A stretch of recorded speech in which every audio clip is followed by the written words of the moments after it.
Well, this is our last session on Colossians 3, 1 through 4. I have enjoyed being able to go at a slower pace. So I want to read the passage again, and I'll make a few comments, particularly focusing on how we can move more deeply into seeking and setting our hearts on things above.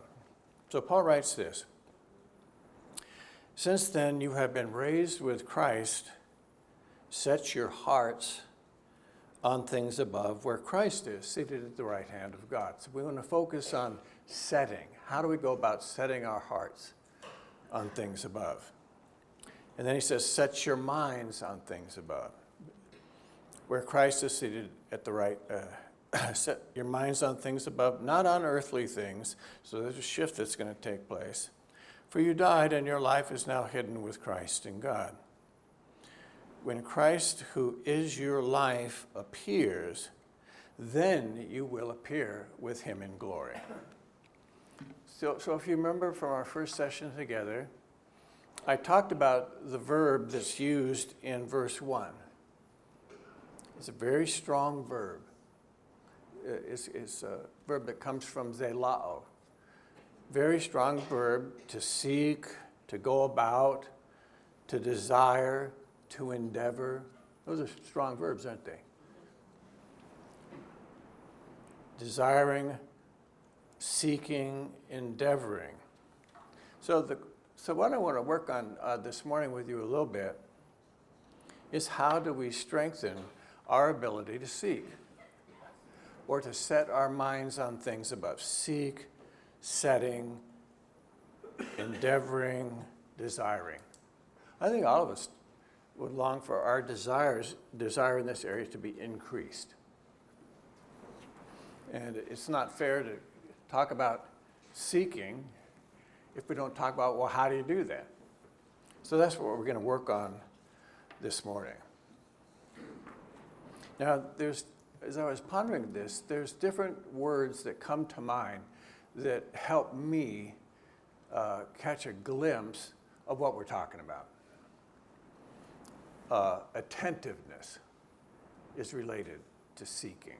Attentiveness. Attachment is related to seeking. Attachment. So even as I go through these words, you might be asking yourself, well, how attentive am I? To what am I attached? Is God calling me to detach myself from something that might be a really good thing and attach myself to something else, which by doing so would increase my ability to seek what Paul is talking about here? To set my heart on things above. To set my mind on things above.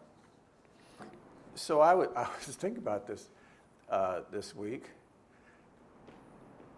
How do I focus my attention? And I thought back to Easter egg hunts as a child. Now, I remember as a little boy Easter egg hunts. And you probably all had with your kids Easter egg hunts. Try to remember back when you were a child on an Easter egg hunt. I don't know if this is going to work. I think it might. When a little boy or a little girl is on an Easter egg hunt, her attention is focused. Yeah? Can you remember? You're not thinking about anything else but focusing on where those eggs are, because I want a few in my basket. So a little child has the ability for a limited amount of time to leave himself, herself behind, because they've seen something, they're looking for something that's so delightful that nothing else is occupying their mind except racing around and trying to beat the other kids to the eggs. Remember? Now let's talk about that as adults. Scavenger hunts. I have seen this, where one team is competing against another team. And suddenly, people tend to be competitive. Suddenly, people are focused. People are focused. They want to get whatever is required in order to win the game. Remember? Scavenger hunts. A focusing of attention on one thing, which is finding whatever is next on the list. So for a moment on a scavenger hunt, we move out of ourselves in a way that we're not normally behaving. We're focused on the task at hand because we can see something that will delight us, winning the scavenger hunt. Now, little kids, like I said, generally speaking, have an ability to step out of themselves quickly. That's why they play so well. They play so well because they have a world outside of themselves that they can enter into. They're not as absorbed with the self as we are.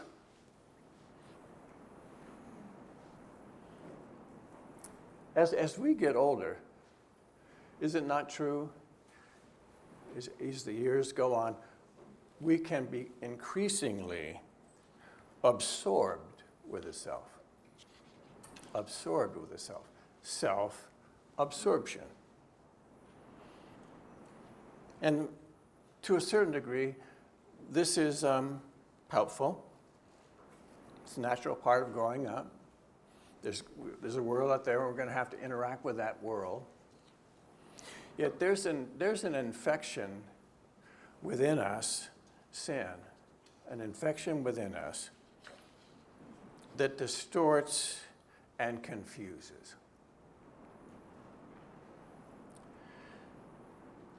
So because of this natural tendency, we're curved in on ourselves, as I've talked about before. It's just natural to us to be absorbed with the self in a way that's not helpful. So setting our hearts on things above, I think, requires a constant refocusing. That's why I talked about scavenger hunts and Easter egg hunts. A constant refocusing, a recalibration toward what is true. Things above, where Christ is seated at the right hand of God. Before we came into a relationship with Christ, think of a compass. Before we came into a relationship with Christ, what is below was where our internal compass wouldn't actually focus on. We'd just point to it, and we would move in the direction of that internal compass. Now, Paul views some of these wonders in Colossians 3:1-4 as a reality that's already settled. Now set your minds on things above, for you died, and your life is now hidden with Christ in God. Things that are settled, the key becomes taking that internal compass, which was in our, I don't know what I would call it, pre-Christian days, would naturally tend to spin towards the needs of the self, an unhealthy self-absorption. Now it's spinning because Christ is living within us. We've died and our life is now hidden with Christ in God. It's spinning and pointing towards a different north. And that different north is heaven, things above, not earthly things. So Jesus, through Paul, is calling us to move in the direction the compass is pointing. Keep that image in your mind this week of a compass that's now replaced an old compass which was pointing in a certain direction. Now Christ is living within us. Our lives are hidden with Christ in God. The compass is pointing in a different direction. So the ability to respond to God's direction, to set our hearts and minds on things above, is both a gift of grace. It's all grace, both a gift of grace and a skill we develop as we cooperate with the grace offered to us by God. It's a skill we can develop. So this is a movement from self-absorption in the negative sense that I was speaking of it, to attentiveness, detachment, and reattachment. So we see something that catches our attention, so beautiful, we just want to camp there. That's what Paul and Jesus are trying to move us to in Colossians 1 through 4.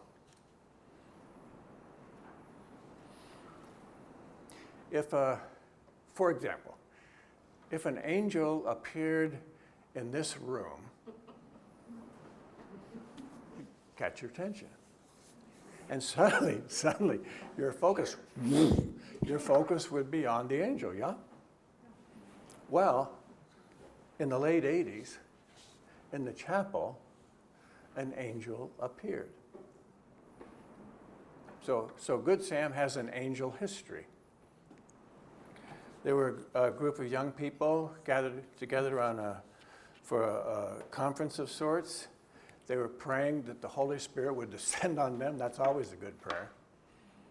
And one group had left the chapel, a group of older people. This chapel right over here.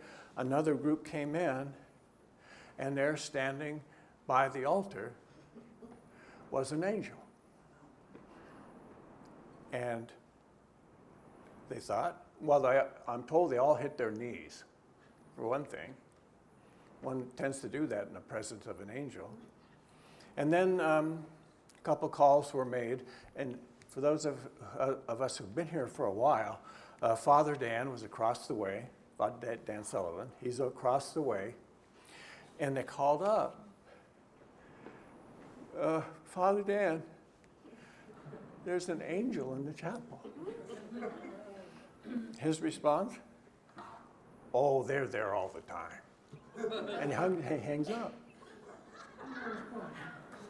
That catches one's attention, one's focus. So that the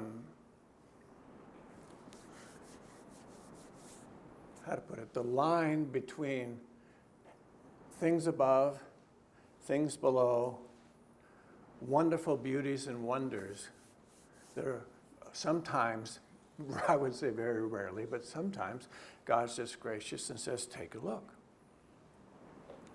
Take a look. What we want to have cultivated within us is the skill, through the power of the Spirit and the grace of God, the skill to know when that's happening and to be looking all the time, setting our hearts all the time on things above. So there's a kind of self-forgetfulness that's helpful at this point.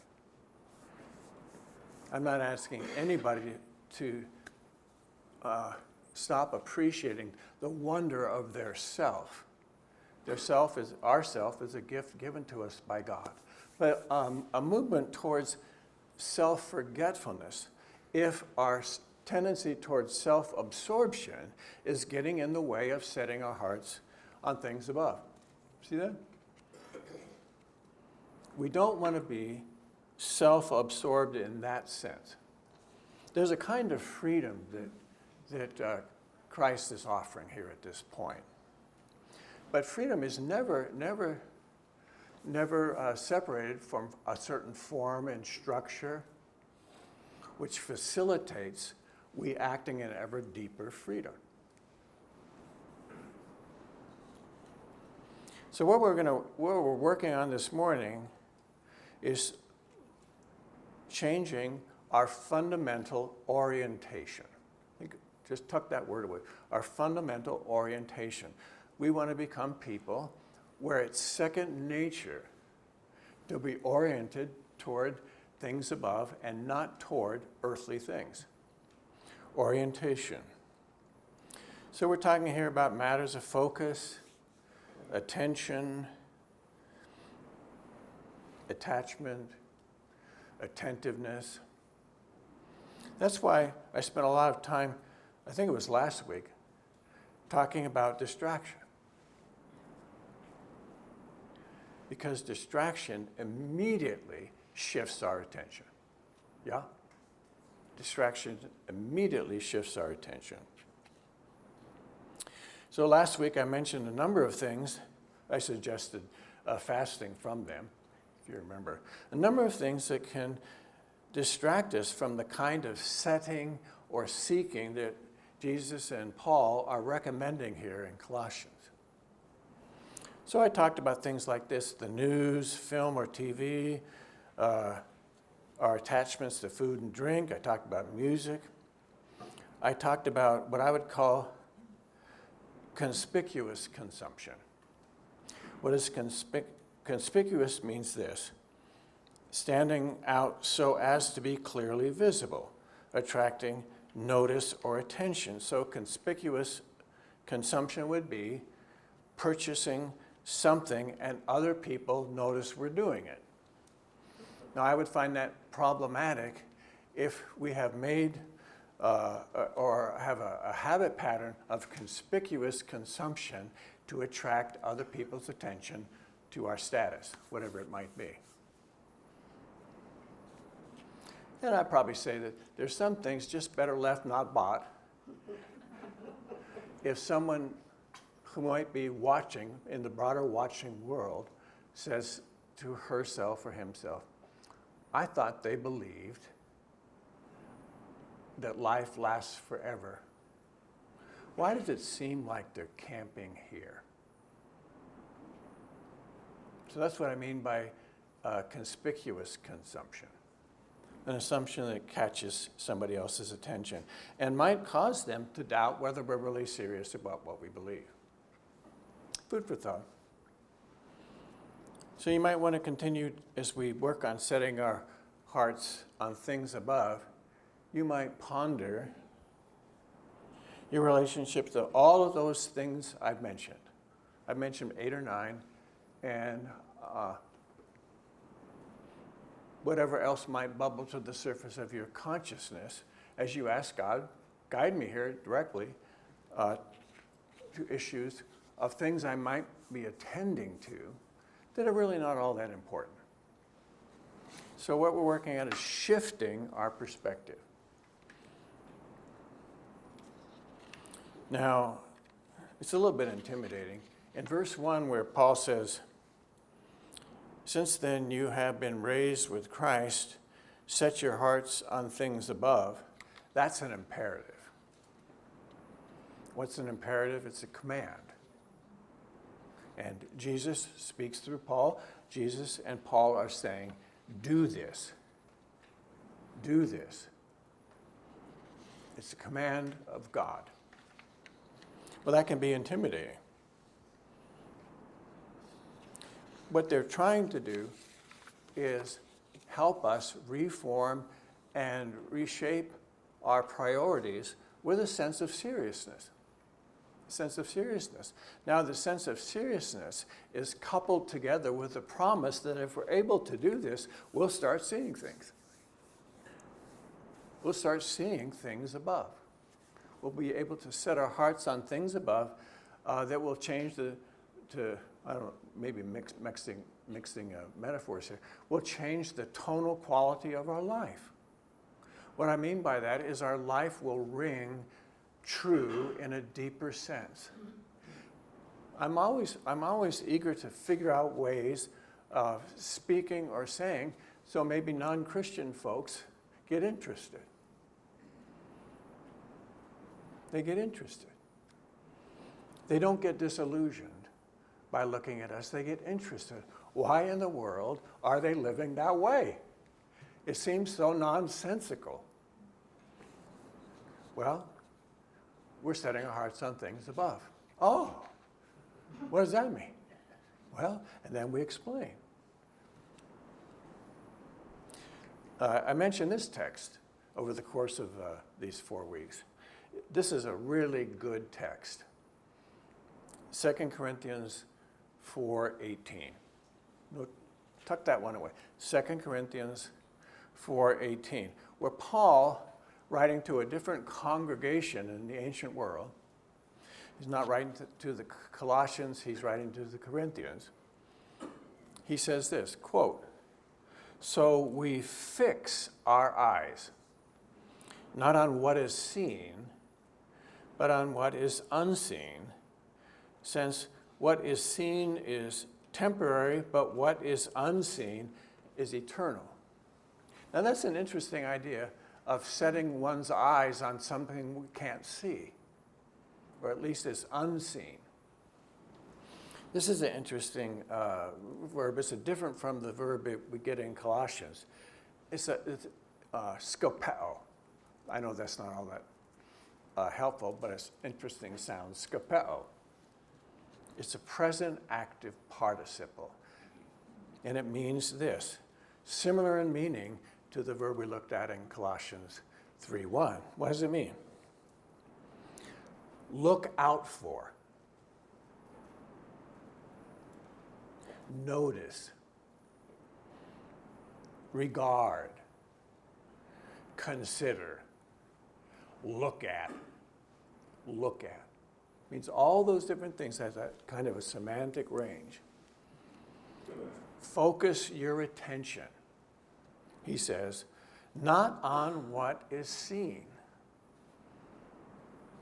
but rather on what is unseen. What is seen, he says, Jesus in full agreement, what is seen is temporary. It's locked in time and space. And in some way in the future that we're all going to move into, in the future, we'll be moving into an entirely different kind of realm, which is related to what we've experienced here, but it's an eternal realm. So there'll be some very significant changes taking place. I think we'll be surprised how God pulls this off. Something to look forward to. But when we remember that these are commands, and we realize how often we fall short, that gets a little bit discouraging.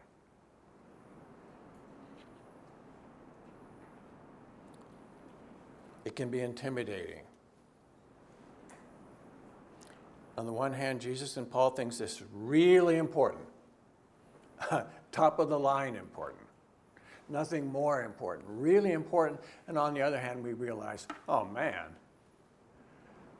my mind drifts all the time. It keeps drifting back. It's like it's like in my life there's this entropy that I just don't want to move beyond where I am.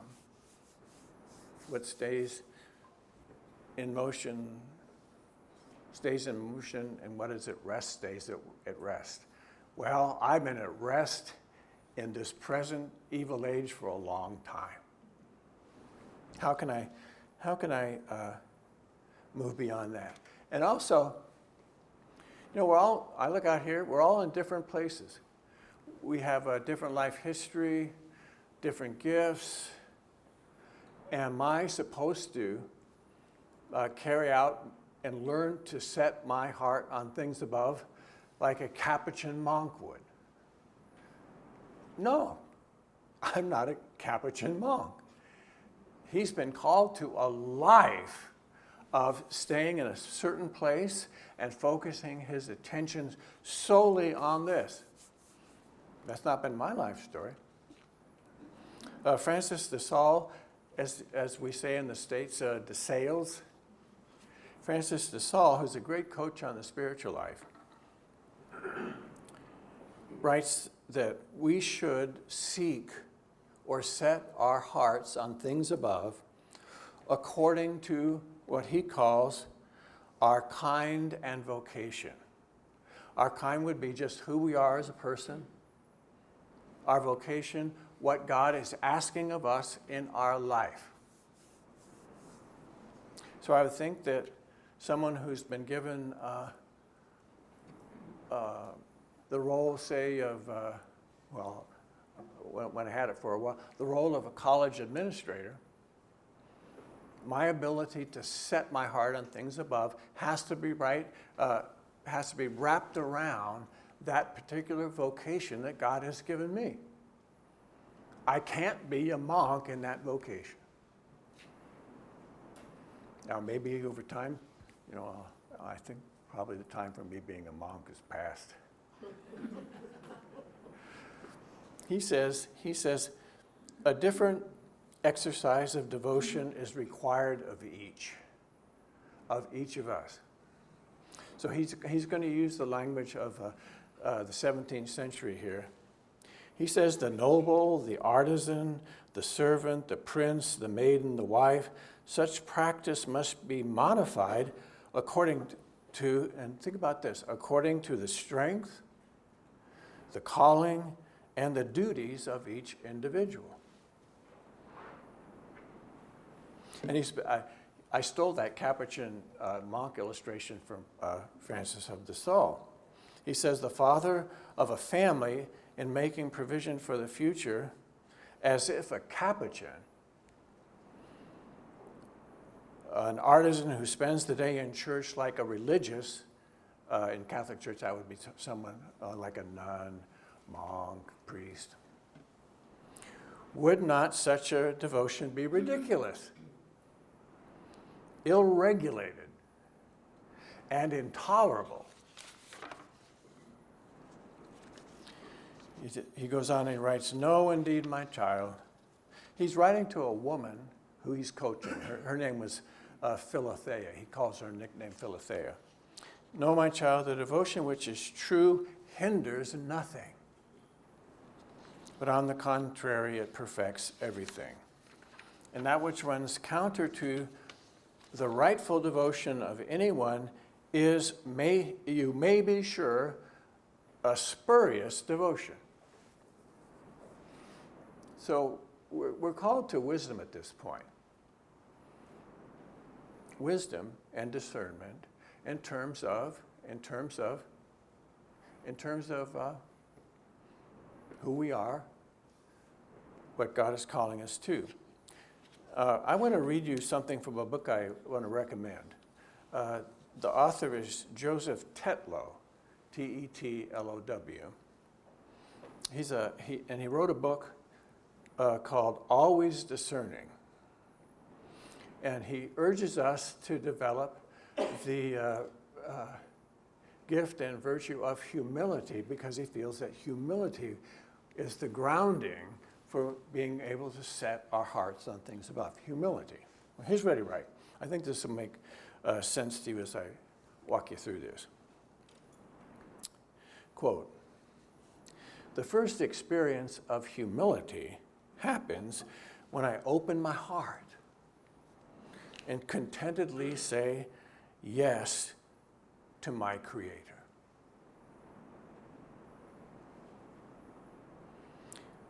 I then see in God's inexhaustible love the source of my being and the benevolent decision about who and what I am. This yes lays the foundation of mature discernment, which cannot go on without it." For him, mature discernment would entail setting our hearts on things above, seeking things above. He continues, "It is a very concrete yes. I accept the place where God has put me." Think about that for a moment. All of us here, I accept the place where God has put me. The time in which God creates me, which I did not exist to choose. That's true, isn't it? I didn't choose to live in the 21st century, 20th century. God did.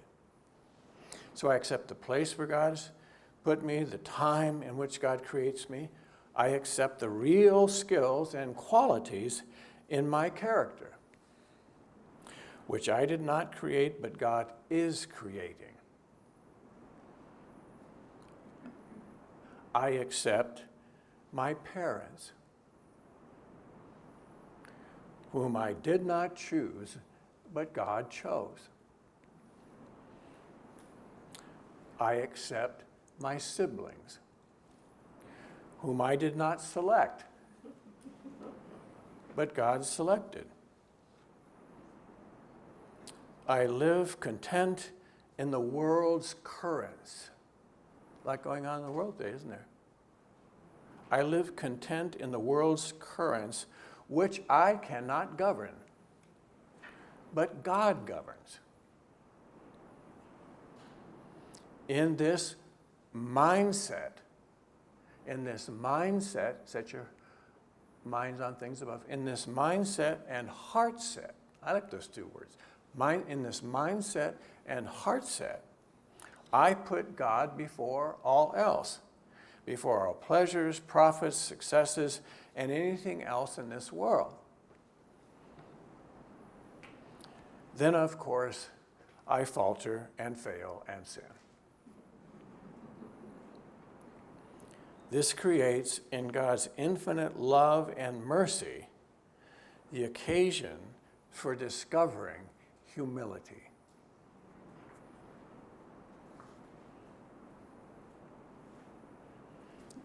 The occasion for discovering humility, because we have all these truths. I think everything that he said about place, time, skills, qualities, parents, siblings, our place in the world's currents. The world's currents I'm experiencing are not Germany in the 1930s. They're not the 18th century. They're not the 3rd century. He's placed me and you here. He chose to do that. In a way of thinking, he set things up just right. And every one of us is going, well, I'm not so sure about that. I'm not so sure. It could be a little bit better, if he'd done this, or he'd done this, or he'd done this. And everything I think he said is true. He's asking us to develop a mindset and heart set, knowing that we'll fail to do so perfectly. He says, then of course I falter and fail and sin. What a wonderful opportunity for humility.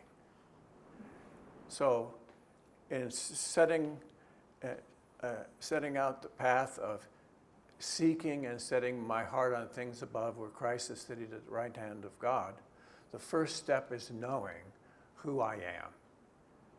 Positively, negatively, knowing who I am, knowing I will fail from time to time. What do we do when we fail? We acknowledge we're just little image bearers. Just little image bearers, and we run to Christ. We run to Christ. And increasingly, we exercise wisdom and discernment. That's what Tetlow's book is all about. He's a Jesuit priest. He's a very wise man. He's in his 80s now. He's been doing this for years, coaching people. We exercise wisdom and discernment. And then we take a few practical steps toward attentiveness, detachment, and attachment. A few practical steps. I want to shout this from the rooftops. Silence nurtures attentiveness. Silence nurtures attentiveness. There was a wonderful woman, her name was Catherine Doherty, Russian background. And she founded a community up in Canada called Pustinia, focusing on developing silence within our lives. She must have been a remarkable personality. I think she might have been, just kind of rough around the edges. I'm not always sure as patient as she might have been with people, but people are attracted to this community. Pustinia is still up there. I think it's surely in Ontario. It might be fairly close to Toronto. She says this about silence. This silence is not the exclusive prerogative of monasteries or convents. This simple prayerful silence is everybody's silence. Or if it isn't, it should be. That's Catherine. It should be. So she'd probably have a cigarette in her hand. She was a big smoker. She'd probably have a cigarette in her hand, but she'd be coaching us, pushing us toward this kind of silence. There's a woman, she's since passed away. Her name was Joyce Huggett. Joyce Huggett, Huggett, and she wrote a book called Listening to God. She was very concerned about these very same issues. So she talks about a place and a time. A place and a time. So that's helpful. So as we think about this takes a lifetime to develop this skill. No matter. What's your place? What's your place that you move into that facilitates this kind of silence? A place when you move into that space, wherever it might be at home, it might be outside somewhere, it might be a church space, whatever it might be, you have a place and you have a time when you move into that place. I would suggest a time, not a time when we're not fully, or at least as fully attentive as we might be. One-sided spirituality doesn't work all that well. So if you're a morning person, that's when you should be thinking, I would think about this time. I'm a morning person. I'm not going to be able to focus like this at 8 o'clock at night. Some of us are night people. My son Josh is a horrendous night person. So this is Joyce. In finding a place and a time, she also talks about commitments. Now think this through with me, commitments. She says, we have to examine our commitments. Right now, just think about it for a moment. What are your commitments? Family, profession, she says, church, recreation. She says, within that framework, not the framework of a Capuchin monk, within that framework, plot, she says, a daily appointment with God, and which we endeavor to keep as faithfully as possible. I think that's really wise. She's not the first one to talk about this. Jean-Pierre de Caussade, some of you are perhaps aware of him, he talks about the sacrament of the present moment. He says, quote, he was writing back, I think it was in the 17th century, de Caussade. He writes about the sacrament of the present moment. What does a sacrament do? It carries something, yeah? It carries something to us. In the sacrament of Christ's body and blood, Christ is carried to us. So lots of things are sacraments. He talks about the sacrament of the present moment. It's a striking phrase, the sacrament of the present moment. He says, quote, whether contemplation, meditation, prayer, inward silence, intuition, quiet, or activity, the best is God's purpose for us. He says the best is God's purpose for us at the present moment. The sacrament of the present moment. So, we've been spending moments together here this morning. I've tossed a lot at you. What's catching your attention? Where does God seem to be speaking to you? Probably different to all of us here. And de Caussade would say, that moment is a gift from God. Every moment, in some way, a gift from God. Joyce Huggett talks about this. Try this one on for size. The method of the godly pause. The method of the godly pause. Quote, when taking paper out of my typewriter, or making myself a cup of coffee, or waiting at traffic lights, I would turn my mind Godwards, quite deliberately. Often God would communicate his presence to me in some felt way. She was just experimenting. But what she's doing is a sacrament of the present moment in a modern context, not de Caussade's world. Back to Catherine de Hook Doherty, she talked about, I'm going to close with this, she talked about the little pools of silence that punctuate our day. Isn't that a nice phrase? The little pools of silence that punctuate our day, but we have to be attuned to them, or they'll pass by so quickly. God's offering this to us, but if our lives are so loud or so busy or misaligned in some way, we'll have a hard time spotting it. So those are the kinds of things we want to be pondering. So Joyce, she was a mother at home. She was a gifted writer, mother at home, had kids, and so on. So she said, whilst washing up, ironing, well, she wrote, I changed it. She wrote hoovering. Hoovering. That would be English for vacuuming. While hoovering, dusting, gardening, walking to the post, driving to the shops, or traveling by public transport, I would try to listen to God as intently as in my place of prayer. It worked. It worked.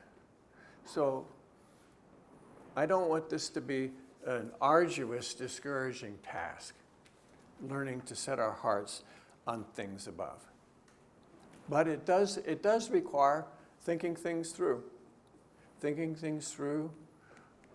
prioritizing. You might try a prayer like this.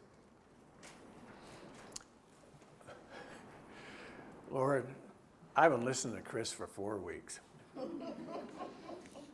I don't know. I've been listening to Chris for 4 weeks. He's caught my attention in some way.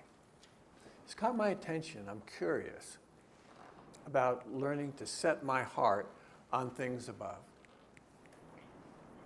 I want to learn how to do that. And he's tossed words out at me. Attentiveness, attachment, detachment, orientation, the example of a compass.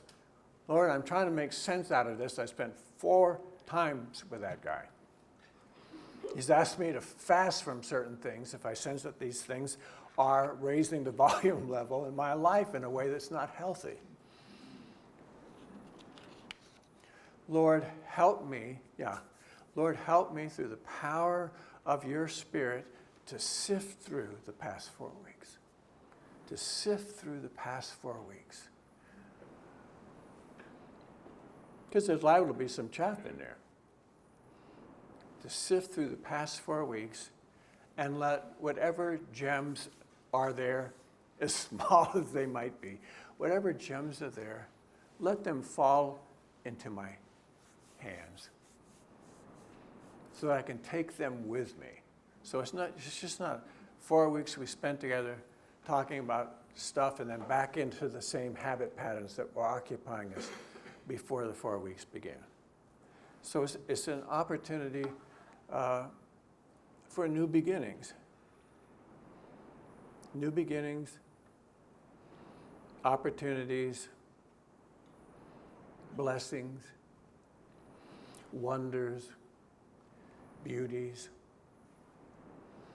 They really are there. I think this might have been the reason that Jesus said, have eyes to see, have ears to hear. I got to let you go. God bless you all.